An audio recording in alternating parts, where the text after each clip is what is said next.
Thank you very much.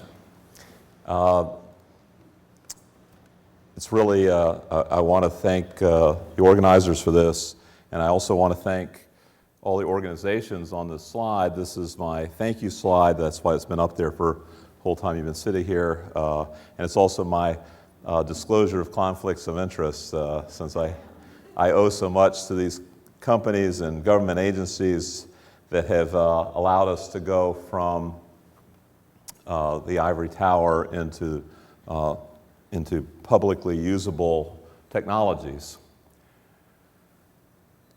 So this is really about personal genomes and volunteerism in the context of the new World Wide Web opportunities. And I just want to take you through 3 quick slides, putting this in context so we know where we're standing and as introductory comments. This is kind of the timeline of genetics from Gregor Mendel out through the Human Genome Project, and what this is building up to is what happened after 2003.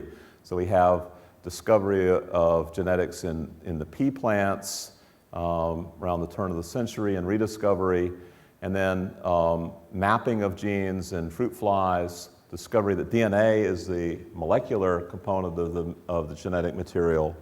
Watson and Crick, of course, discovering the 3-dimensional structure rather than the abstract genetic map, then the genetic code that tells how to get into proteins, and we'll talk about that central dogma from DNA to RNA to proteins.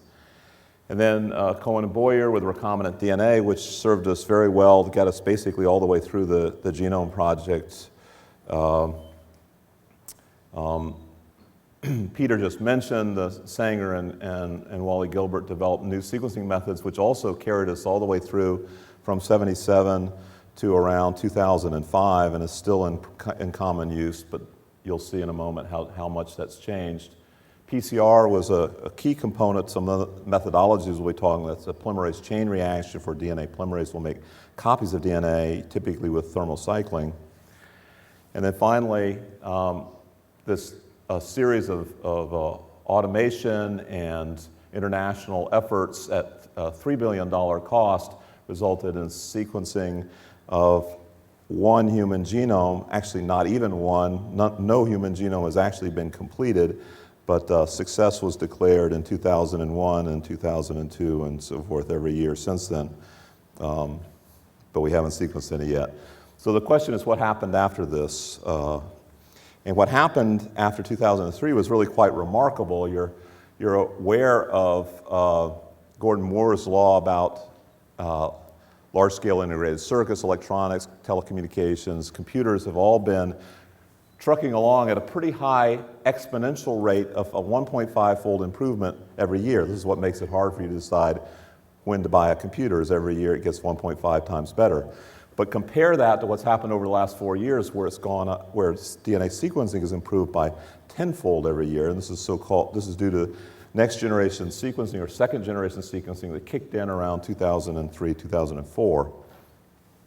And it kind of harks back to some of the work that we did on multiplex sequencing in the 80s, but then Rob Mitra's electrical engineering graduate student joined and took this idea of basically taking an ordinary glass microscope slide and putting single molecules of DNA scattered on it dilutely and turning each of those molecules into a colony, like a bacterial colony, except the colony is formed by polymerase, an entirely in vitro reaction where this enzyme makes copies, and each dot that was a single molecule turns into a dot which you can sequence. And you can sequence it in at least 2 different ways. These dots can be sequenced either with polymerase, the same sort of polymerase is used to make the colony, or ligase, another enzyme, which both of these have in common that they're exquisitely sensitive to mismatches, either with single nucleotide mismatches here, where you have 4 different fluorescently colored nucleotides, A, C, G, or T, with 4 different colors, and the enzyme polymerase will only incorporate the correct next one at that position. Or ligase will take in now the same kind of color coding, but now with a long piece of, or a nine nucleotide long piece, where one position is coded G, C, A, or T with the colors. So these two different methods are in use in various commercial platforms like Applied Biosystems, Illumina, and so on. And there are about 14 companies now that are in this field, and it's actually, the price has dropped largely because it's now not a monopoly, but it's a field full of exciting ideas and new instruments and a lot of sharing of ideas. And some of these, I don't want to go through them all, but they have different read lengths, and they have, some of the costs are as low as $5,000 for human genome, down from $3 billion. And so there's quite a bit of progress here. And I just want to focus on one little aspect of this, which is the idea of open source.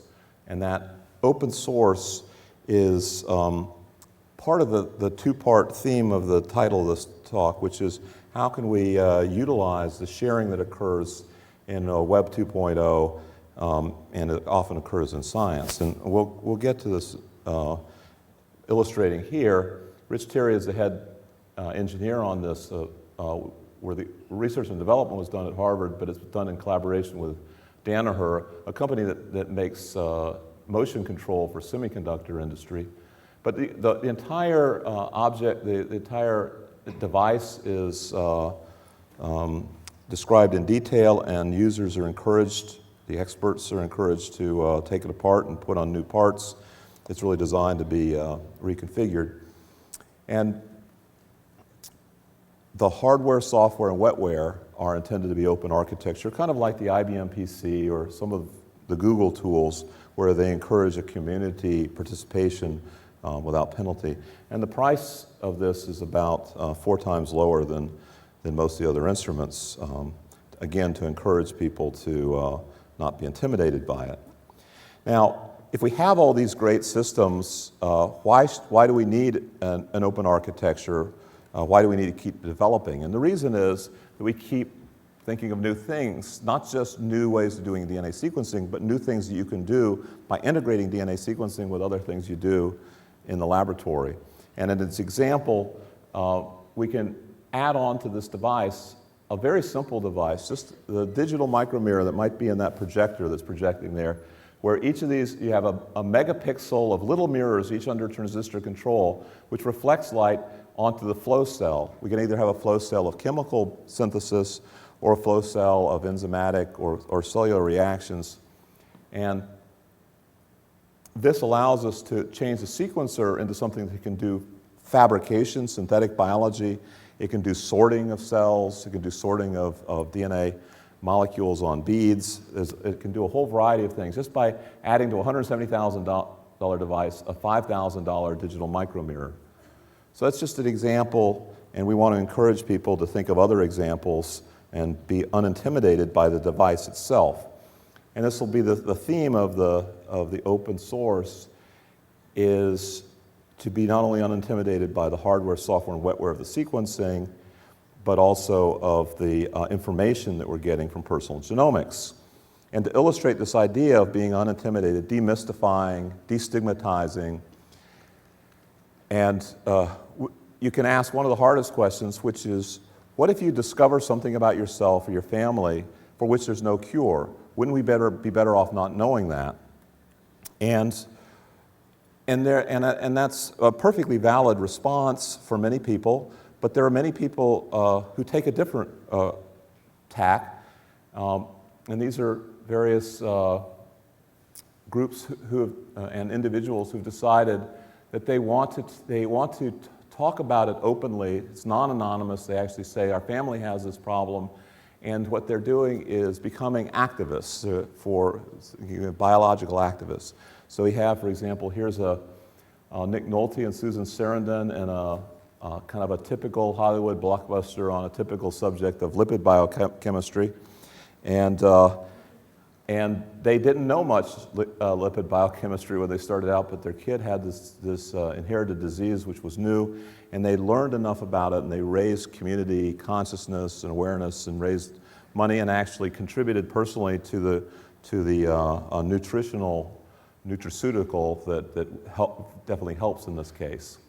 And this is one of my colleagues, a Harvard professor whose family has diabetes, and so that prompted him to launch a difficult and unprecedented effort to get human stem cells working in the lab despite political opposition.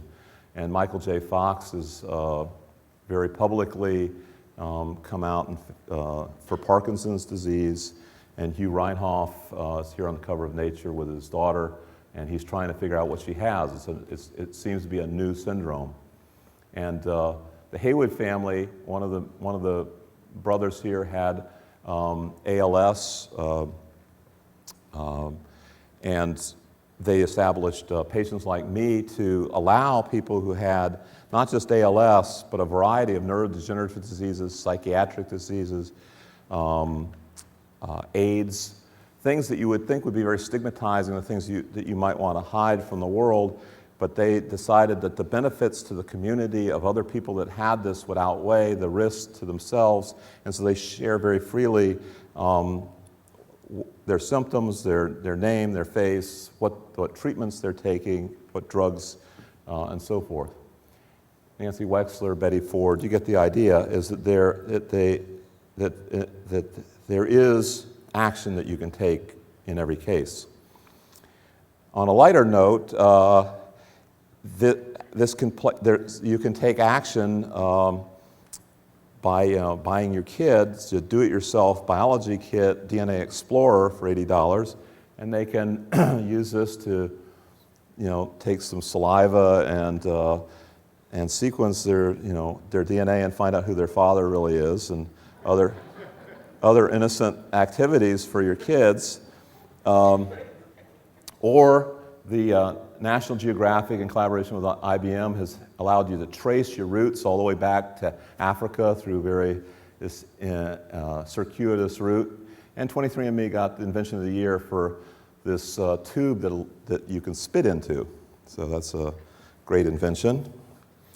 And home tests range all these things you can do, steroid testing and stress and health hazards and pregnancy tests, and all these things are moving some of the medicine out of the clinic and into your home. And of course, each of these things needs to be carefully regulated, but it does indicate something to pay attention to. And Google and Microsoft are launching personally controlled health records, another example of something that normally would be something you would say would be clinical. They're helping you gain control so it becomes more portable and you have access to your own data. So thinking in this sort of theme of home testing and being advocates has led people to critique this, and spurred on by a New England Journal of Medicine, a set of 4 articles, Nicholas Wade writing for the New York Times, a fairly balanced text, but with a fairly inflammatory title, which is Genes Show Limited Value in Predicting Diseases, which kind of erases decades of work where clinical geneticists still get high value, and you'll see in the next slide. And so I included here the actual text from Mark Twain saying the report of my death was an exaggeration. And the report of the death of genetics was a bit of an exaggeration too, because there are this is a rapidly increasing number, but 1,449 diseases for which are adequately predictive and medically actionable enough that clinical geneticists will order these up. Now, these are not the direct-to-consumer tests that I showed in the previous slides. These are things where they will PCR up, amplify up a little piece of one of your genes for $2,000 and sequence it, not do SNP analysis, single nucleotide polymorphism analysis, but they actually do some kind of very thorough sequence or functional test for diseases such as phenylketonuria, hemochromatosis, Tay-Sachs, cystic fibrosis, and so forth. Now, phenylketonuria is an example where this is 100% heritable in that if you have it, you don't do anything about it if you eat normal food, you'll be severely mentally retarded. On the other hand, it's 100% environmental in that if you do eliminate phenylalanine from your child's diet, then the child will be absolutely normal intelligence. And so 4 million, almost all children born in hospitals in the United States, 4 million per year, are tested for this. And it's relatively, it's common enough that it's important to catch it. And Tay-Sachs and some of these breast cancer genes are highly enriched in certain populations in the world, such as the Ashkenazi Jewish descendants. And so they are very careful to look for this premaritally, actually, before they make decisions that could result in very painful children in great pain. And even drug companies, although they don't really want their markets to be fractionated into little pieces, occasionally and increasingly their drugs are more efficacious, they work better, they're less toxic if they can target them for a particular set of people who will benefit from them and will not have a toxic reaction. And examples of this are Herceptin and Iressa. And these, you basically have a drug and a diagnostic that work together. And even though most of the slide is talking about medical consequences of personal genomes, there's also ancestry, forensics, identification of individuals from small amounts of DNA, social networking, education, and research. Some of these are reflected in companies like 23andMe, in addition to the medical or modifying the way we look at medical.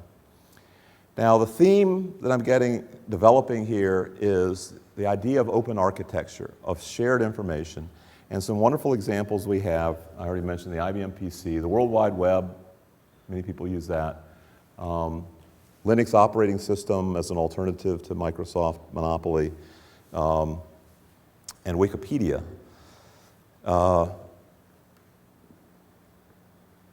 And then there are examples of closed architectures which also have their place in society, but we need to explore both of them, and I'm going to mainly be exploring the open architecture.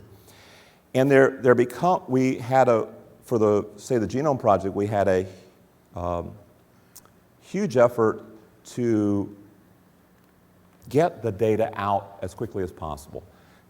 Within 1 week of getting the data, we would put it onto the internet so that people could look at it before we even had a chance to publish it and think about it and patent it and so forth. And that was a conscious decision. But as we start moving from a generic human genome into where it really matters is when we start connecting individual genomes with the individual traits. And it's no longer generic, it's personal genomics. We now have these two important ideas, privacy on the one side and sharing on the other, and they come into apparent conflict. And I say apparent from reasons that you'll see in a moment, because there might be alternatives. But for emphasizing the openness, we actually have laws requiring all NIH-funded research be open access publishing. So that's clearly a trend that's increasing as of just December 2007. And then on the other side, attempts to put information in the public domain, de-identified, by, say, pooling lots of individuals, putting the cases in one pool and the controls in the other, no identifying features. Some computer scientists showed that this was sufficient to identify who was in the cases and who was in controls, which is not what they wanted, and so they pulled all this data back out of the public domain, and that's mildly embarrassing, and it also makes it less useful. And computer scientists identified the governor of Massachusetts and his family's health records from open access information. And the point is that there are a large number of ways where either your DNA or your trait data are identifying, and you need to be clear on this when you're communicating it to the research subjects that might be interested. Here's some other data like iris scanning, might be considered a phenotype, a medical phenotype, but it's also used for identification. Fingerprints, dermatoglyphs are actually used in some diseases. And DNA, of course, is used in there's 13 CODIS sites in the DNA that used in the United States for identifying individuals based on just trace amounts of DNA left at crime scenes. So this list has 12 items on it. They're not hypothetical, they're actually real, and one of my favorites is number 5 here, where a 15-year-old kid who was the product of an anonymous sperm donor. His mother knew a trace, very tiny amount on a need-to-know basis, but really didn't. It was anonymous, and the son decided that he wanted to know who his father was, and he took a cheek swab and sent it into an ancestry service where the Y chromosome and the surname, their last name, track going back in history with the paternal lineages, and he was able to find his surname through this service and identified his father correctly on the first try, and basically showed up on his doorstep unannounced saying, "Hi, Dad." And so obviously not everybody is as talented as 15-year-olds, but it's still quite likely that a variety of people could do this. And we won't go through the whole list, but there's things, abandoned DNA and government subpoenas are ways that these things can make it into the jurisprudence. All of this boiled down to, we felt that there was a need for looking at other ways of consenting individuals so that we would specifically get people who understood all these risks and were okay with it. And so the Personal Genome Project is the first and unfortunately the only open access database right now that combines human genes, environments, and trait data, and makes the cell lines for each of these individuals available to researchers all over the world with no strings attached. So in order to do this, and based on all the things that I've been showing in previous slides, we want to avoid over-promising on de-identification, making it anonymous, because we felt that that was not something that we could necessarily, it's not a promise that we could keep. And so we make that very explicit. And in order to make sure that people understand this, we have an exam, an entrance exam, and you have to get 100% on it, which is not very hard. We think it's high school education is adequate. And you get to take it as many times as you want. But the idea is to educate people involved in medical research before they get involved, rather than after we discover something about them and have to tell them, and then they tell us, oh, we didn't want to know that. Well, it would be better to have found that out at the beginning and just keep them from participating. So just a show of hands, how many people here have actually participated in medical research before? It's been a research subject. So I have, okay. That's actually a very high frequency. I think that's quite nice. And so, but clearly, it's not for everyone, medical research in general in this project. So if you're interested, go to personalgenomes.org. We're trying to also get a cohort, which is a large cohort, where we're getting multiple traits, not just focusing in on this study is about osteoporosis, and we're only going to study the osteoporosis candidate genes. It's really a broad set of genes, the whole genome, and a broad set of traits, because one person in the cohort will be a case, meaning they'll have a trait, another one will be a control, or they'll have a different quantitative trait, and they'll fall a different point on the bell curve. So they're all interesting for something. These cell lines are available. The numbers of the cell lines are underneath each of the faces here, and we have IRB approval to expand this to 100,000 volunteers. And we have about 13,000 right now working their way through the queue, working on the exam. Now, the point of this is to collect data from the individuals, not to give information back to them. But unlike many previous studies, we decided not to,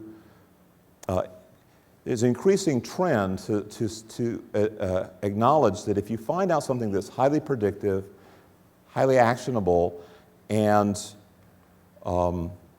life-threatening, then you should need to give that information back. And it used to be that they would say, even under those circumstances, we won't give you your information, we won't tell you about what we discovered.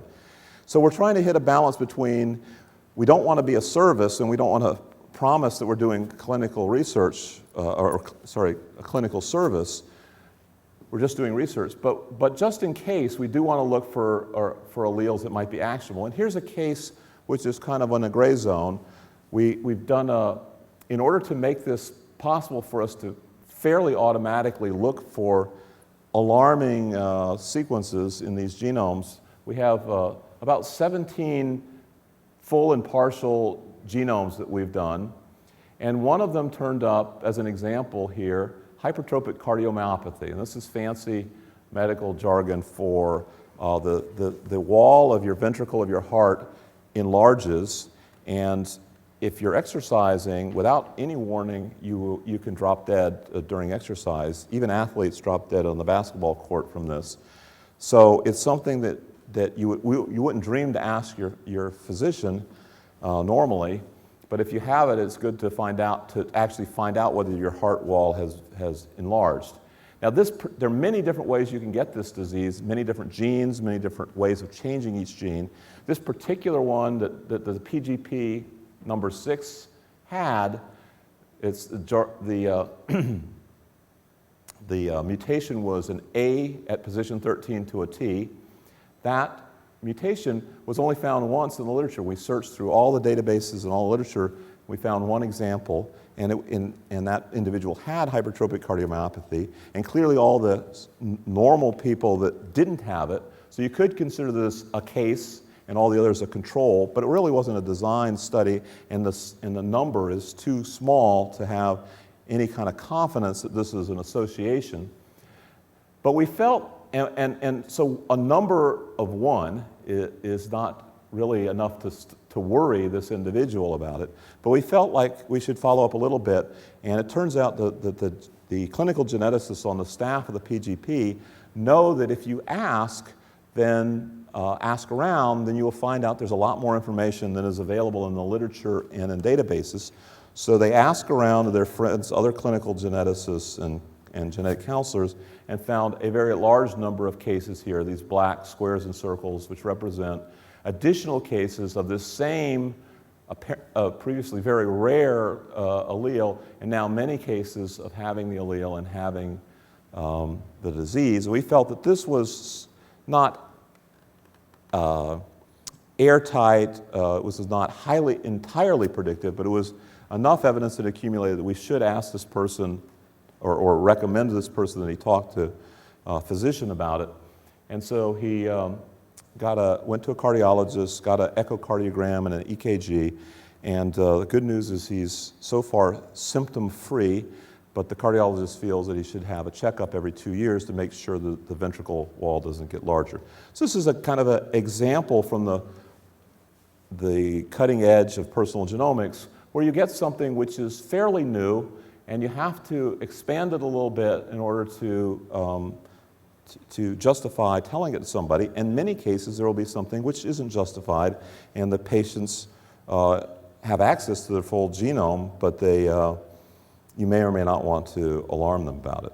And it illustrates what we might call a systems biology challenge, the human body and genetics being a large, complicated system. And we would love to be able to go from this complicated genome with 6 billion base pairs to the complicated traits, but we don't feel that we can right now or that we have to. So we can do quite a bit more than merely predict. We can actually measure quite a bit and bridge this gap and make our predictions on much firmer ground. And the way we do this is we don't just look at the inherited genome from your mother and your father, which you might do once in a lifetime, but we collect information on how the genome plays out with the environment here, your microorganisms that are in your environment, allergens, viruses, fungi, bacteria, and so forth, and your immune response to them, which we'll call the VDJome for technical reasons, but immune response to the microorganisms, both of these reflect your environment. And then, in addition, how your genome plays out, you have protein coding regions that change the function of your genes, and then another set of regulatory mutations that affect the level. So you can have the level of the gene products, the proteins, and changing their functionality. So if you bridge these gaps here, then you get better, closer to what we might expect personalized medicine to do, where when you go into the clinic, you know exactly already maybe what microorganisms you have, what drugs they're resistant to, and how your personal genome is playing out on a day-to-day basis. Now, as an example of that measurement of the environment, which is heavily dependent upon the particular genome that you have, and the particular environment you have. It's a perfect example of this interplay of genome and environment. Morton Sommer and Galton Dantas in the lab did a survey of 18 different antibiotics. So in a way, we could just sequence every microorganism, every virus, every allergen in your body. That would be an even bigger task than sequencing your genome. And it wouldn't necessarily tell you that a tiny fraction of that would be clinically relevant.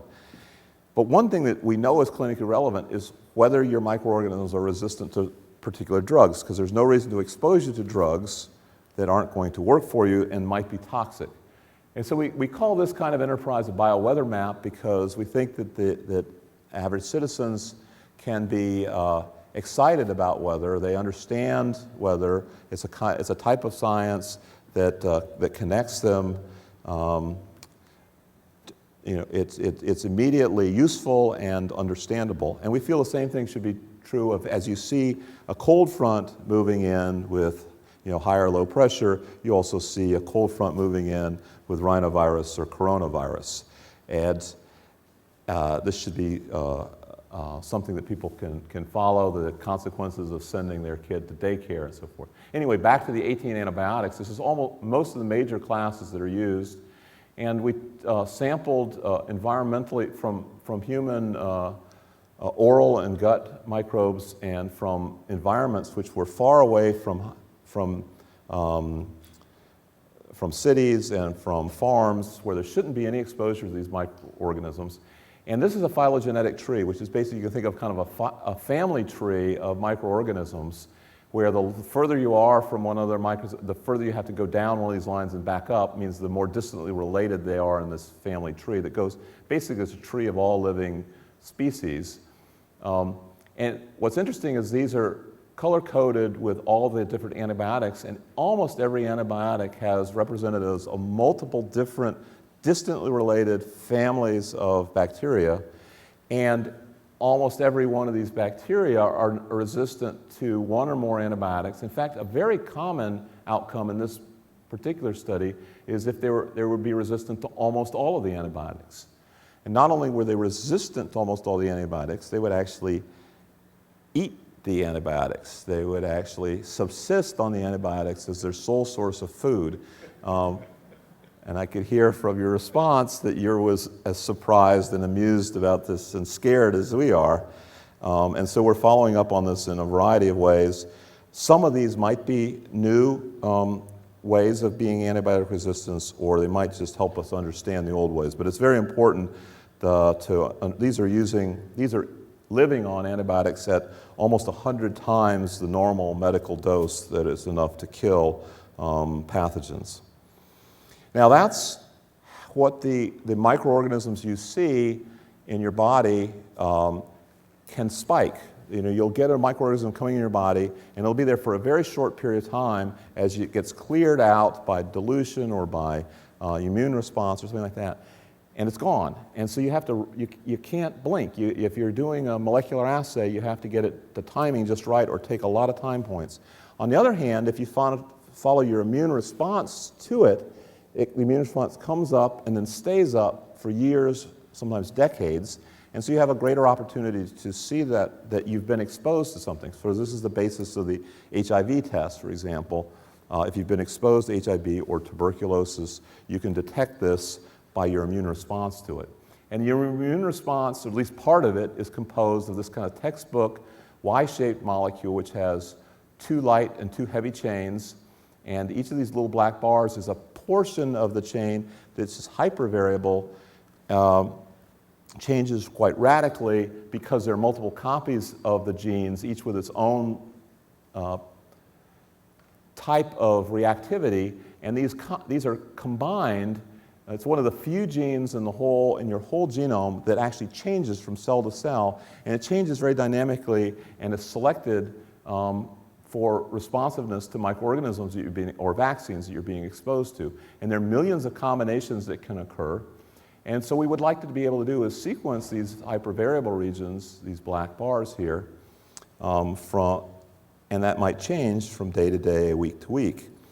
And as an example, here's a vaccine experiment that we're running where we're tracking the human dynamic response to 11 strains of viruses and bacteria, such as last year's H1N1 flu vaccine, hepatitis, polio, yellow fever, and so forth. And what happens with each of these are adult vaccines because they're adult volunteers, not the childhood ones. And what happens is, for almost any antigen, you have a low level of antibodies already present. You've never seen this antigen before, but they're there because you've made all these combinations in your blood or in your bone marrow. And they're very low levels, and then you give it, you either get exposed to the pathogen or you get a vaccine, and then in a few days, you get a primary response, which is about 1,000 times higher. And then if you get a booster or get exposed to the organism again later, you get a response which is another 1,000 times, so 1,000,000 times higher. And so you should be able to detect this amidst the noise of all the other things that are going on. And we think this, again, is an example of personal genomics, which goes beyond what you inherited from your mother and your father.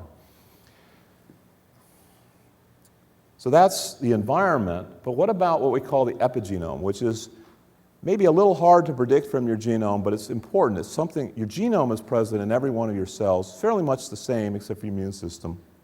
And even there, pretty much the same.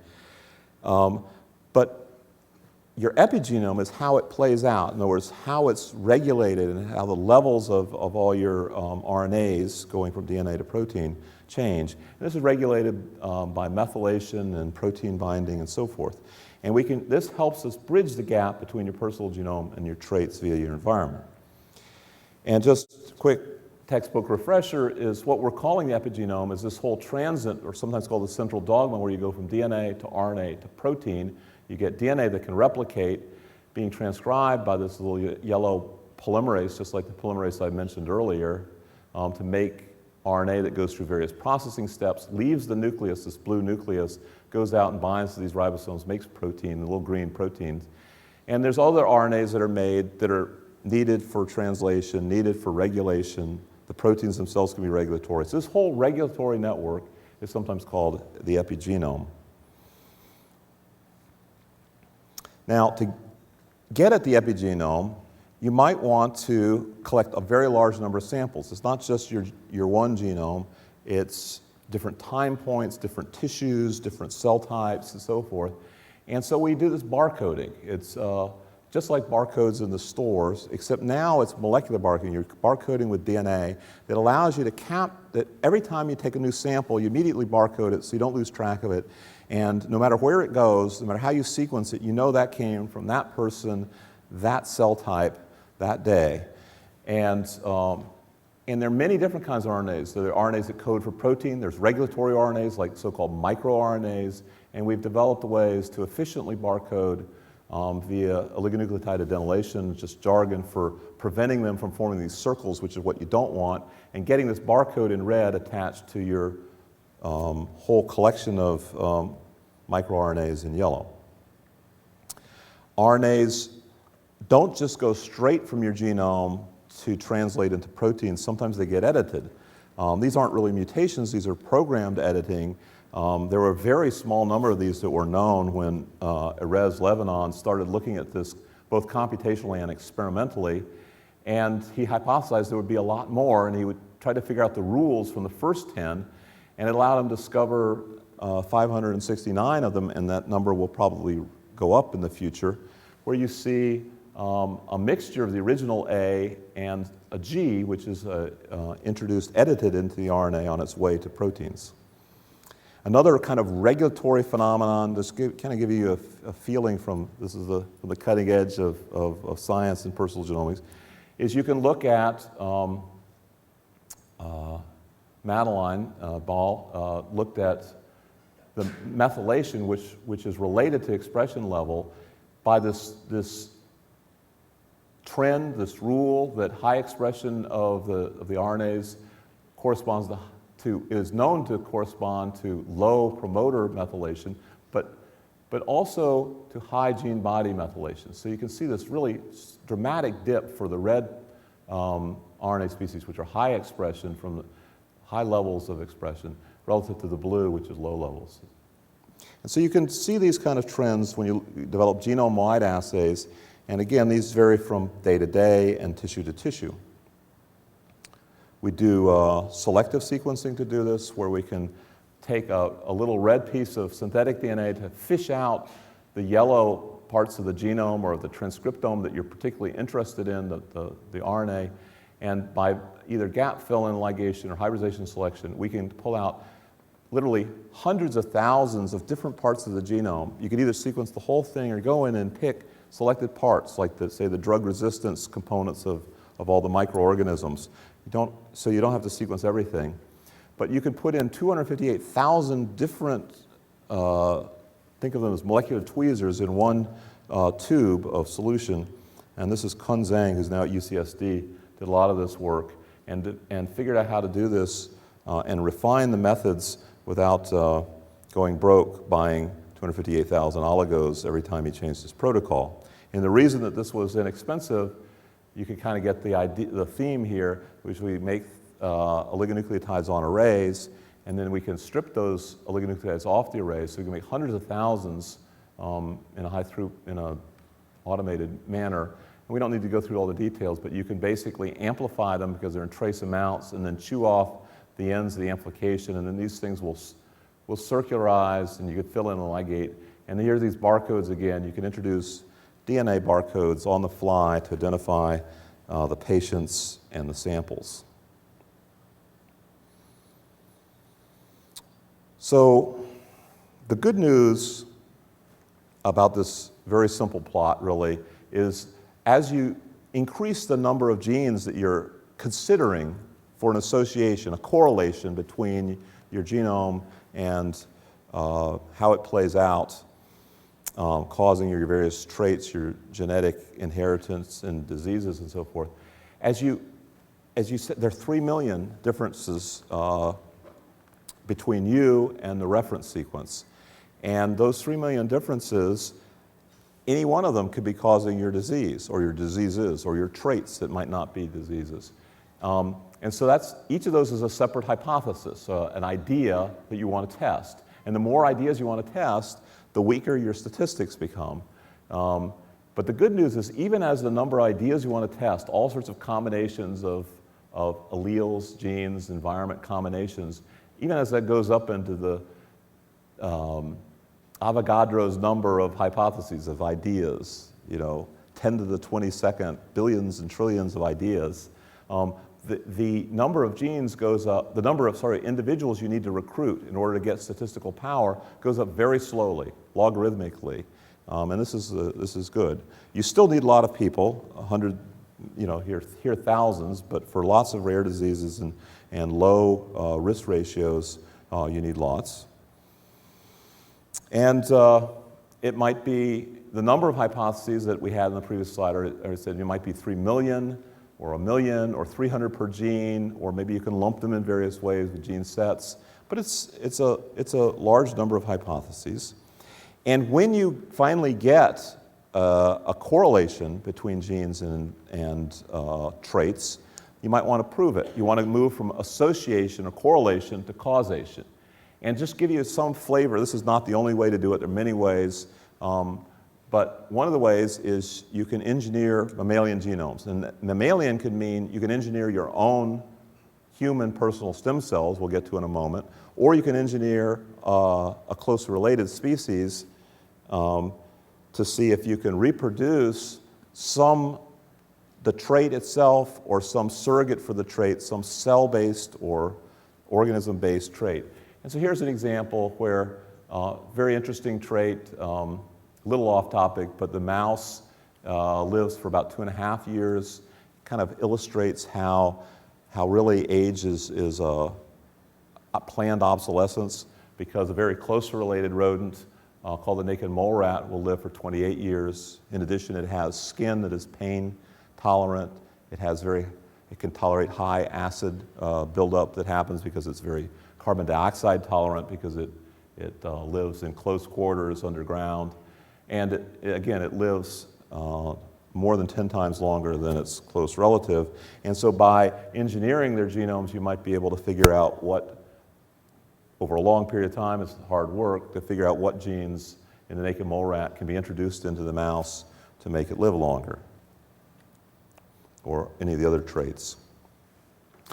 Now, to get at, I don't want to belabor this point, but to get at the differences between mutations that cause a change in the protein and mutations that cause the level of the protein to go up or the level of the RNAs to go up, you look, they're called these cis elements.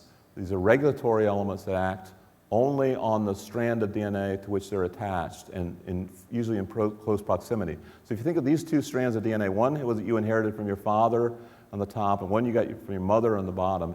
And there's a trick that you can use where you just look at any arbitrary point that differs between your mother and your father's copy in each of your cells. By monitoring that and monitoring the ratio, the number of counts of each molecule that you obtain, because they're going to be expressed at different levels, if there's anything in cis that changes that level, you'll find that out, and you can use this to either discover the cause and effect relationship, even with a very small number of examples. I kind of exaggerating this by saying n equals 1. You can go and you can test the hypothesis we did in the previous slide. Now, if you're going to, the thing about epigenomics is genomics, reading DNA sequence, you can do from any cell. Doing the RNA or the epigenomics, you have to do from every cell. And so, can you get every cell from a drop of blood? Not really. If you're looking for one cell, we can sequence from one cell. We can even get close to whole genome from a single cell. But there's a big difference between there's some enthusiasm for using scaling down technology so that this is enough. You can certainly do a glucose test from this, but doing genomics on rare cells, and I'll show you in the next slide what I mean by rare cells, 6 microliters that you might get from a drop is very different from the 6 liters of blood that you have floating through your whole body. And what are rare cells? You have circulating tumor cells that come and go. Some of them never amount to much of anything. Others are forming metastases. You have pathogens. You have fetal cells. If you've been pregnant, you will often have fetal cells from your baby for many years afterwards. And these can be separated out from the blood. In fact, we're moving to a time, we're not quite there yet, where you could actually pass your entire 6 liters of blood through a device and get 80% extraction. And this is there's already a method here which is 1,000 times faster and 80% extraction of these sorts of cells using a magnetic procedure. This is just an idea of where we might be going in terms of being able to monitoring and in some cases clearing your body of these rare cells. But another way of accessing your cells is by taking one of your cells and reprogramming it. This is a different one. Now, we're not looking at the real cells that are in your body in their normal state. We're taking one cell, in this case, or one sample, rather than doing a biopsy of every cell in your body, leaving you with no cells, which would be not be good for our volunteerism. Instead, we take, say, a pluck a hair, and that has enough cells in it to establish an embryo-like state, reprogram the hair so it's more like an embryo, and then you can generate from that. We and many other labs can generate all the major developmental phases, ectoderm, mesoderm, endoderm, imperfectly right now, but increasingly there's a big community developing this, including In-Hun Park and George Daly, our collaborators, and Jay Lee in my lab, that can be used either for developing cell therapies, or in this case, in the Personal Genome Project, developing diagnostics and personalized medicine. And I just want to conclude on some example of some data that you get from this. I know this is a very complicated slide. These little trees are like the phylogenetic tree I showed for bacteria, but here we're classifying the response, the expression level, how your DNA plays out in terms of RNA and protein. For a variety of individuals, these PGP1 and 9, for example, different biopsy sites, different reprogramming them from skin cells to fibroblasts to induced pluripotent stem cells, which have a much broader capability than skin cells, and then to embryo-like differentiated tissues. And the take-home for all this is that when you look at expression levels alone, in other words, the absolute amount of RNA that's made for each of these different genes, there's a tendency for the expression to correlate with the different tissues. So the blood cells from PGP1 and PGP9 look like each other more than the skin cells from PGP1 and PGP9. But if you look at allele-specific expression, at least half of them are invariant between different cell types. So you get the same, the ratio of your mother and your father's expression, how they influence your expression, it segregates or associates with the person. So now they cluster by person rather than by tissue type. And this is sort of what you would expect, but it's quite interesting. And that means for 50% of these, you can use almost any cell. And for 50% of them, you have to look at a variety of different cells to get the allele-specific expression. So you can think of it as two kinds of expression. The absolute amount of RNA that's made, and the other is the ratio of the amount of RNA that's made from your mother and your father's copy in your cells. And so that's a very complicated ending to what is almost certainly a big change in the way we're looking at genomes, from going the generic genome to personal genomes. And just to summarize and start you thinking about, this forum is to have a discussion, to have question and answers. This is where we've been in this talk, where we've got this personal genome where there's 3 million differences between you and the reference sequence, or you and anyone else in the room. And we don't try to go straight to traits, but go through this epigenomic middle that modulates, regulates the level of the RNA and protein, and keeping in mind that this doesn't happen in a vacuum, it happens in an environment. And just looking at allergens, microbes, and viruses is not your entire environment. There's also the chemical environment, your educational, your cultural environment. And we try to capture as much of this as possible through questionnaires in the Personal Genome Project. So period, full stop, and I hope I've stimulated you to ask questions, troubling or otherwise. Thank you very much.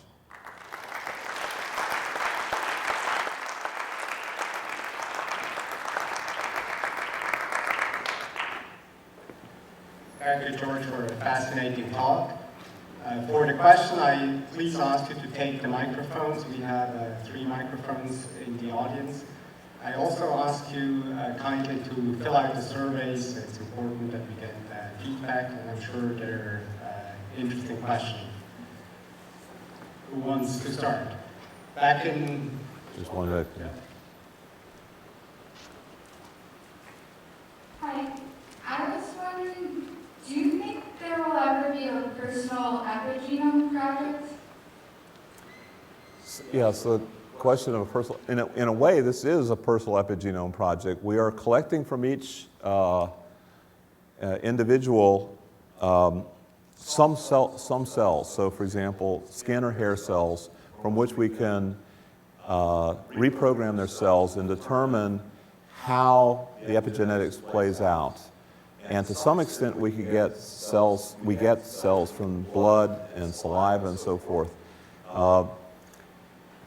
If you have in mind getting epigenetics from all their naturally occurring cells, which includes the environmental insults or benefits that they provided to the actual cells in your body, that's a much more difficult problem, and probably should be coupled with some protocol that includes end-of-life analyses. And I think we're not there yet. I think we're more interested in a prospective study, starting with people that are not at the end of their life.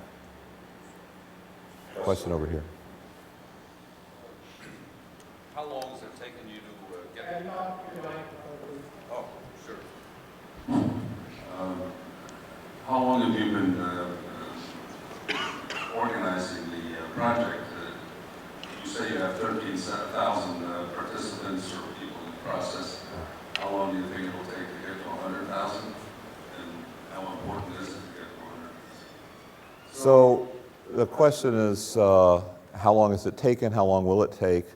So we're trying not to. So we started the very slow process of getting approval and getting all of the infrastructure in place that's needed both to do it technically and to do it in a way that's responsible socially. We started that sort of process in around 2004, 2005. And really only this spring did we get the full permission to expand to 100,000. We kind of opened the doors on April 25th, which is DNA Day. Now we already had 10 as a kind of a worked example on the internet so they could see what it sort of looked like with 10 real people. We don't know exactly how long it will take the process. We're doing it in factors of 10. So the next set is 100. As soon as we're done with 100, we'll go to 1,000 and 10,000. And we think it's scalable, and we think it will go quite quickly. We have constantly getting donations from companies donating their time and their goods and services. And it's really wonderful to see this level of altruism. But I don't know. As an example of how quickly it could go if we were doing something simpler is the Genographic project took in about 8 months, they went from 0 to 100,000.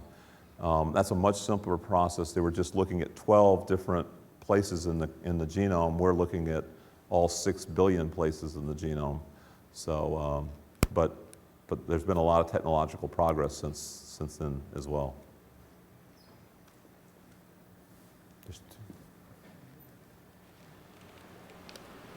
Have there been any recent changes and improvements in the computer technology that allows you to store and retrieve all this information that you're gathering? Right. So these new generation of sequencing instruments produce a truly prodigious amount of information on the order of terabytes of information, 10 to the 12th bytes of information per day. Most of that in image data that we can throw away. Some people store it, but it creates a mess. Definitely the disk drive technology has improved very significantly. And this whole project would have been very difficult to do, say, a decade ago. The DNA sequencing is going much faster than the computer improvement, as I already mentioned, but it's still quite manageable with current computing if you set things up properly. But we have Isilon is a disk drive manufacturing management system that has donated their time and effort. Amazon.com has offered to host the Personal Genome Project for free in its cloud computing infrastructure. Google has helped us. There's just a lot of volunteerism going on at that level as well. Yeah. There's a question here in the middle. And there's one here. How do you expect the personal genome interplace with the social networking, say in the next 3 to 5 years? What do you think will happen? I'm sorry, you'll have to repeat that. I can't hear it. How do you expect the personal genome interplace with the social networking? In the next 3 to 5 years, what would you expect to happen? Do you think privacy would be a major concern? So I think the question is how the Personal Genome Project interact with social networking and playing out in the next few years. Well, we think it's an important component. You could think of it like Wikipedia, where in principle, no one has to prove they're an expert to contribute to Wikipedia. There's a crowdsourcing and cross-checking and policing that goes on that doesn't depend on degrees and so forth, but successively approximates a really quite high-quality encyclopedia. And here is even more of a case where you are the expert about your traits more than any scientist is, and you need to share that. It's not something a scientist can go off and do by themselves with their grant and their rodents. They really have to interact with the public, and the public has to be willing, at least some small subset of the public has to be willing to share with each other and with the scientists. So I think you can think of this as a kind of social networking. There will also be a component of social networking which will spread the word. We want to nucleate it from a very diverse set, geographically, socioeconomically, ethnically diverse, and different disease communities, to nucleate it and then spread by word of mouth. If they found the project intellectually stimulating or personally helpful in some way, then they can recruit additional people. I think it's a very important component of this, much more important than usual science, where you can kind of just work by yourself in your laboratory. This is very much a public phenomenon. Question over here. Hi, thanks. Can you comment on how making individual genetic information public or open source might actually stimulate us as a society to develop the instruments needed to protect people against the misuse of that information? Right. So having an open dialogue about the risks and the benefits of being able to share for research purposes, and to some extent it is valuable, and to help people visualize that a lot of people have this. Some people will have the allele and no symptoms, and other people will have the allele and have symptoms, and the ones with no symptoms, they might be doing something interesting in terms of their lifestyle that doesn't require development of new drugs, maybe just nutritional or something like that. And whenever you find that, however rare that is, that's incredibly valuable immediately, in that you can try it out on the ones that might have symptoms of their family.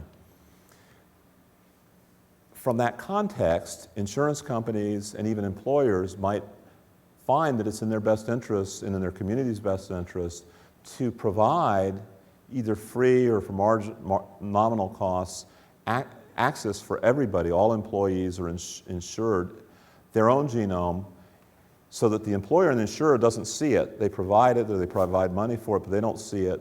They help you get access to software, they'll help you interpret it, access to your physicians get access to it. And then you can start using the accumulating information that's making a more personalized medicine. It should reduce the healthcare costs, and that should be a win-win situation for both the individual and the insurance company. But it requires, if we each hang on to our data, we all lose, basically. Not everybody has to share, but somebody has to share. Yeah. We have hold up your hand if you have a microphone. There you go. I have a question. So with more people being able to be involved in their own genomes and their sequencing, what do you think about people patenting genes and genetic mutations? I think I'm going to ask you to repeat that. It had to do with patenting the gene and looking at your own genome. Well, because people are becoming, as they become more involved, they're actually like owning and involved in their own genome sequencing. Yeah. What do you think about people and companies patenting certain genes? And how Okay. that Right. Okay. So there is kind of a very interesting question that you're raising about if a company like Myriad Genetics is the one that often comes up, they patented 2 very important breast cancer genes. They deserve a lot of credit for that. They even deserve a lot of money for that. But it could be perceived as a barrier to progress, in particular if in a research tool like this, we're getting access to their gene and lots of other genes. We can't afford to be paying each one of them, $2,000, and it would be millions of dollars per individual. Whether you get a positive result or a negative result, in principle, they charge you $2,000 in either case.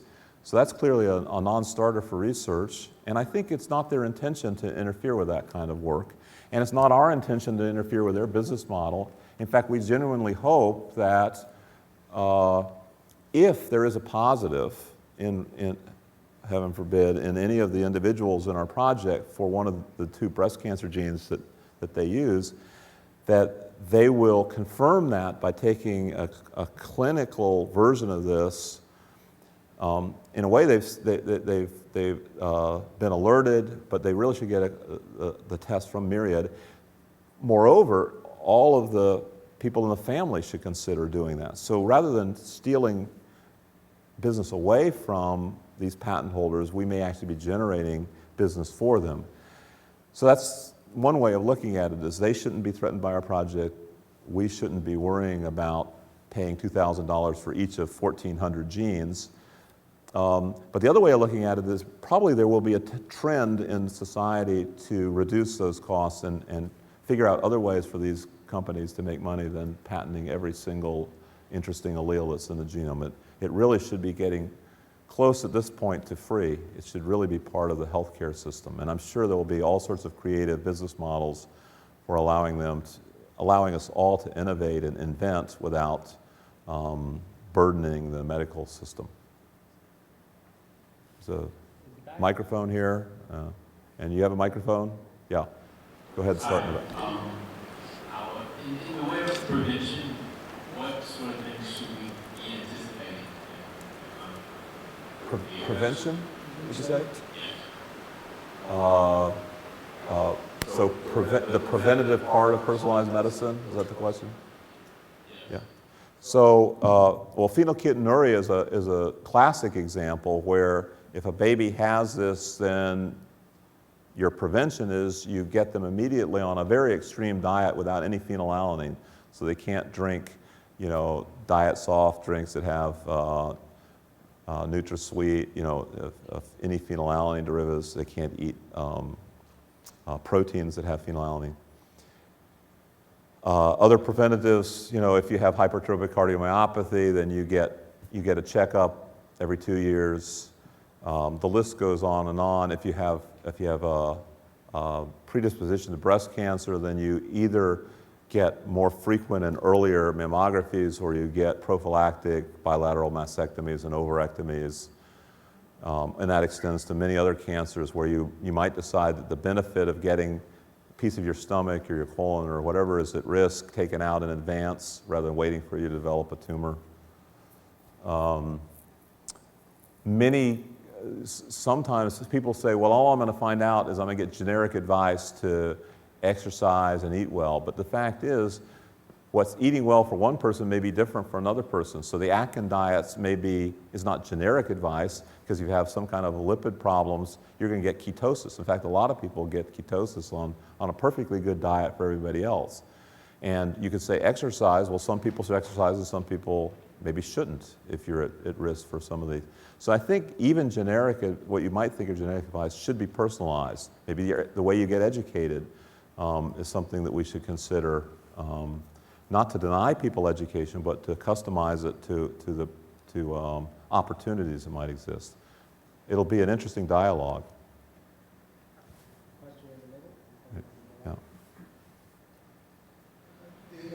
That article you flashed on the screen from the New York Times was provocative in its title, but underneath, within the article, was a lot of good information, I think, about the complexities that are being learned about what switches genomes off and on, and how complex the interactions are to get diseases to start or mitigate. You kind of didn't go into that very much. Could you indicate how your project interacts with those discoveries? So the starting point for this article, which I mentioned, was I thought a fairly well balanced and thoughtful article. Who knows who picked the title for this? It's unfortunate some people just read the title. The basic point was letting the public know about these New England Journal of Medicine articles, which were responding to, in a way, the disappointing results that came out, or at least, I mean, it's something to be celebrated in that it is the biological answer, but the hypothesis that commonly occurring DNA variations, which were thought might explain a certain amount of the variation in the traits that we have. So common variants in DNA might explain common traits. That turned out that those common variants explained a very small amount of the common traits. And some of the people interviewed for this article and some of the ones that wrote the New England Journal of Medicine articles, they were saying that what it may be is we need to look at rarer, they were generally saying we need to look at rarer alleles, not just the most common ones, because the most common ones actually tend to be not very harmful. If they were harmful, they would be eliminated from the population, and that's what they were finding. So we need to go to rarer ones, and hence they need to be doing sequencing. So I think one of the take-homes was both this article and the story and the articles that it was based on, is that we need to be doing the sequencing. And that's what the Personal Genome Project is basically doing. It's doing sequencing rather than trying to look for the common DNA variants, which constitute 0.02% of your genome. That's what we were looking at, 0.02% of your genome. You really need to start thinking about looking at all of the genome. That's the major take-home, I think. We've got 3 questions down here. Yeah, there you go. Yeah. Hi, I was wondering if you could tell us about what you think the implications of the whole personal genomics revolution are for the whole healthcare system in terms of the big 3 of access, cost, and quality. Thank you. Access, cost, and quality, and maybe a few more words explaining that, what you mean by access, cost, and quality. You mean? Basically, one can measure by the effectiveness. When people look at the healthcare system, they look at, trying to look at access, the cost of care, and the quality of care, because they're all sort of related. Right. So to some extent, there's been a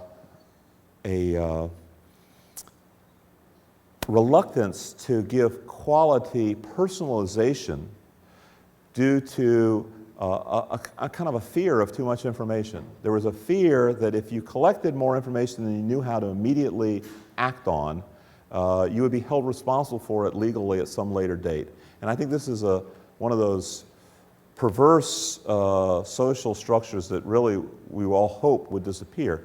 And I think what's happened is as the cost of the technology has dropped, and by technology I mean computer technology and now DNA sequencing technology,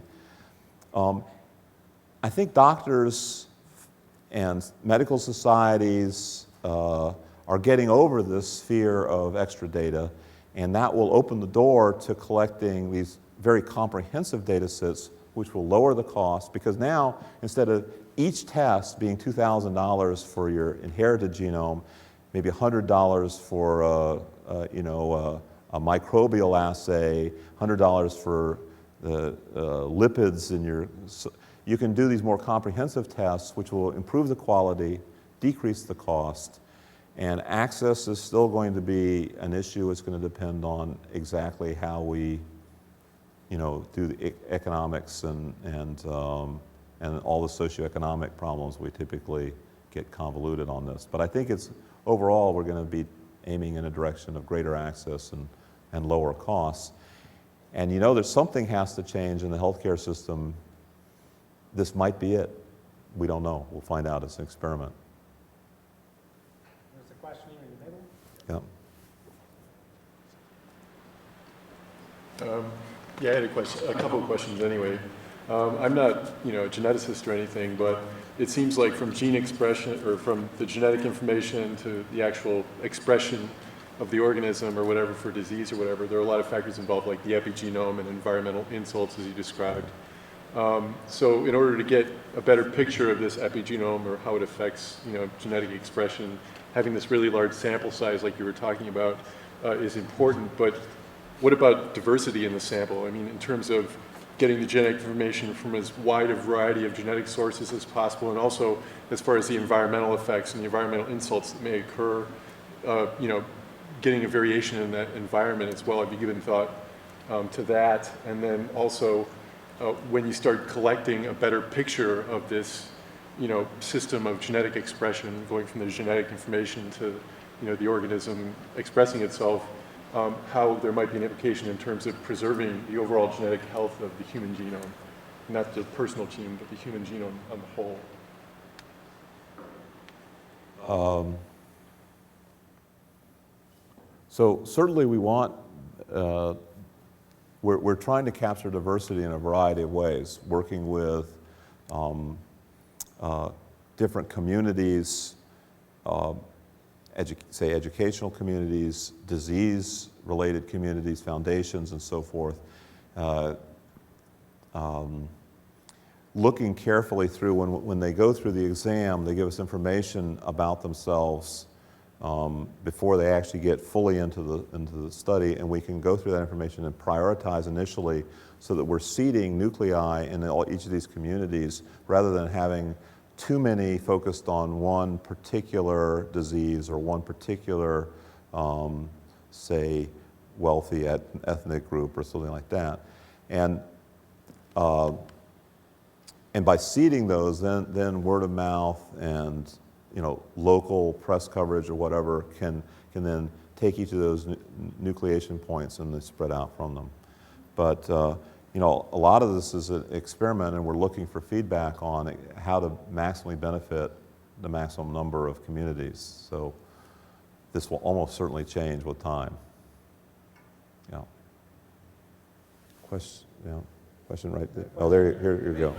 I have a few questions. Is that all right? Pardon? I have a few questions. Is that all right? It's fine with me. Okay. My first question is, what would you recommend for an undergrad interested in genomics? Okay. Should I ask all three at once? Sure. I might be able to combine them. Okay. Yeah. Also, what kind of careers are there in the field, and is it just research? That was one question together. And then my last question is if you think I should go to Northwestern or you. Okay. Well, I'll start with the last one. I think Northwestern is a great place. You really should very seriously consider it. I think that biology and many fields are increasingly becoming computational. So whatever you do, add computational to it and study some of the social phenomena too, because this is not something that's just science. There's many opportunities. So in the Personal Genome Project, we have legal advisors, pro bono legal advisors, we have ethicists, policy. It's a very diverse project, and so there's opportunity. So think interdisciplinary is another thing to think. And I think that's all your questions. Yeah. I think there was one more back here. One more here. Yeah. Right, there you go. Thank you, Dr. Teach. I apologize to the audience, I was late. I actually came from an integrative medicine conference that's being held downtown. And as much as you are revolutionizing how we think in medicine and in science, we're still not at the basic level capturing the data that we need in terms of lifestyle. For example, take something like how food practices have changed in India, given now that they're adopting more Western diet and the narrative that comes, as you mentioned, with interdisciplinary studies, the anthropological, the legal. So help me along. We get this personal genome, we get it, from cells, I'm a pathologist. And how are we going to capture that nutrition and lifestyle information? Because I wear that hat as well. I came through biochemistry and nutrition first, and then came to medicine. And we can't even get accuracy as far as, eating practices and consumption data and exposure data. And we have almost an epidemic of vitamin D, deficiency. So help me along how we're going to track this data, integrate it into the opportunities that come off of this SNP information, and then produce something that's robust that will give us practical, helpful, preventative, as the gentleman asked, solutions. That's a really excellent question. And I think the answer is this project isn't going to answer every question. It's going to take the low-hanging fruit to start out with, but it's going to provide a framework which will collaborate with many other projects and enable some and hopefully draw a spotlight on the big problems like dietary diaries and maybe convenient personal monitoring of body fluids, and making these devices that you might have in your home so cheap that everybody can have them. They might actually become part of personalized medicine so that everybody expects to have these devices. Not just the diabetics having a glucose sensor, but everybody having these things. And once you get a mass market of people that are much more conscious about their biochemistry, it's got to be a positive for society, not just for the Personal Genome Project. So if we can provide a little spotlight on that, I know that scientists and epidemiologists are aware of this, but we need to get the public aware of this and get creative inventors, maybe even garage inventors, to start inventing the devices that you can carry around or have in your bathroom or that sort of thing. So I don't consider it a solved problem, and I don't even necessarily think that PGP is tasked to solve it. But we hope we create a kind of a meeting place, a watering hole where people can come, share data, share experiences, open source hardware, software, wetware, the whole thing. So great question. And I think we're going to end on that question. Yeah, I think we'll end on this question. I would like to thank Dr. Church once again for an outstanding talk. And although he just mentioned this is not going to solve our problems, I think we all feel that we are at the beginning of a new era in biomedical sciences and how we will practice medicine in the not so distant future. Thank you very much. Thank you. Yeah.